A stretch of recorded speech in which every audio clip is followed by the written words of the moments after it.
Après des violents affrontements entre les forces armées de la République démocratique du Congo et leurs alliés, les Wazalènes, contre les rebelles de l'AFC M23 soutenus par le Rwanda pour le contrôle de Goma, chef-lieu du Nord Kivu, les tirs d'obus, des mortiers et les balles perdues particulièrement intenses entre le 23 et le 30 janvier ont causé de nombreuses pertes humaines. Des corps sans vie ont été retrouvés dans les rues de la ville et au large du lac Kivu. Au cours d'un briefing le 3 février à Kinshasa, Patrick Muyaya, ministre de la Communication et des Médias, est revenu sur les bilans des morts enregistrés dans cette ville. Mon collègue, le ministre de la Santé, avec qui nous étions samedi soir ici pour vous faire le premier bilan du massacre et du carnage qui a été commis à Goma. Eh bien, ce matin, ces services lui ont renseigné qu'il y a plus de 2000 corps à enterrer. Les chiffres provisoires actualisés à la date du 4 février font état de plus de 3000 morts et des plus de 2800 blessés pris en charge dans des institutions médicales débordées.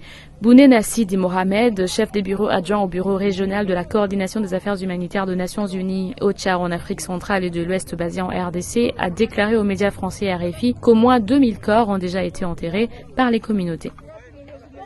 Dans un bilan du 4 février, l'Organisation mondiale de la santé OMS a pour sa part recensé 900 corps toujours entreposés dans les morgues des hôpitaux de Goma. De nombreux corps en état de décomposition restent dans certaines zones, notamment à l'aéroport et à la prison de Goma, a précisé Bouné Nasidi Mohamed.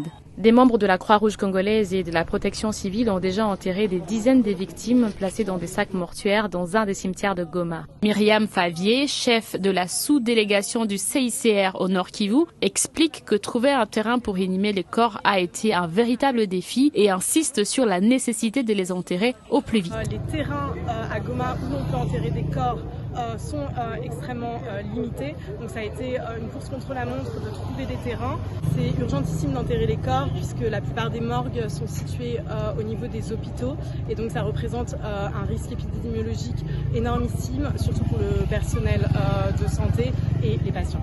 De son côté, Bertrand Bissimois, l'un des leaders de l'AFC M23, a écrit le 5 février au matin sur son compte du réseau social X que les corps enregistrés et enterrés à Goma sont uniquement ceux de soldats FARDC et de leurs alliés, ajoutant qu'aucune famille de Goma ne porte les deuils de ces morts. Dans un communiqué publié le 4 février, Bruno Lemarquis, coordonnateur humanitaire d'OCHA en RDC, a appelé à la mobilisation de toutes les parties pour la réouverture urgente de l'aéroport de Goma afin de permettre l'évacuation des blessés graves, l'acheminement des fournitures médicales et la réception de renforts humanitaires. Il a souligné que chaque heure de perdu met davantage de vies en péril.